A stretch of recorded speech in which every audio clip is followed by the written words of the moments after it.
மேற்கு வங்க முன்னாள் முதலமைச்சரும் திரிணாமுல் கட்சி தலைவருமான மம்தா பானர்ஜியின் கார் மீது தாக்குதல் நடத்தப்பட்ட சம்பவம் பரபரப்பை ஏற்படுத்தியுள்ளது.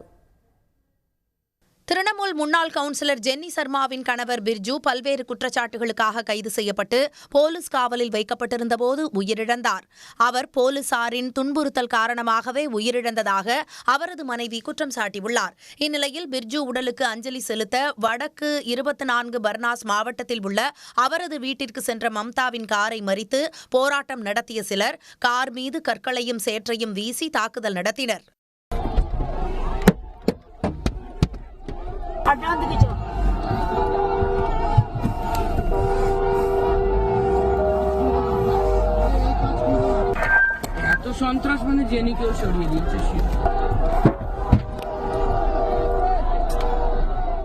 தாக்குதல் சம்பவம் குறித்து பின்னர் செய்தியாளர்களிடம் பேசிய மம்தா, இதுபோன்ற ஒரு சம்பவத்தை இதுவரை தாம் சந்தித்ததில்லை என்றும் காரின் ஜன்னல் திறந்திருந்தால் தமது மண்டை உடைந்திருக்கும் என்று தெரிவித்தார். போலீசார் கண் முன்பாகவே இந்த தாக்குதல் நடத்தப்பட்டதாக அவர் குற்றம் சாட்டினார். वो है मेरे को गाड़ी में बड़ा बड़ा पत्थर मारा गया, बाहर से एंटी सोशल पुलिस का सामने में हमको इतना गाड़ी को अटैक किया। अगर हम गाड़ी का कांच शीशा खुला रखता तो हमारा माथा फट जाता, हम लोग सब मर जाता। ऐसा पुलिस का सामने में हुआ, हम कभी ऐसा हमला नहीं देखा। क्या कर रहा है इतना?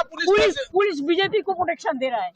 காரை நோக்கி வீசப்பட்ட கற்கள் தமது தலையை தாக்கியிருந்தால் நிச்சயம் உயிரிழந்திருப்பேன் என்று கூறிய மம்தா, போலீசாருக்கு பாஜகவை காப்பாற்றுவது மட்டும்தான் கடமையாக உள்ளதாக சாடினார். சுவேந்து அதிகாரியின் ஆட்சியில் சட்டம் ஒழுங்கு சீர்குலைந்திருப்பதாக அவர் குற்றம் சாட்டினார்.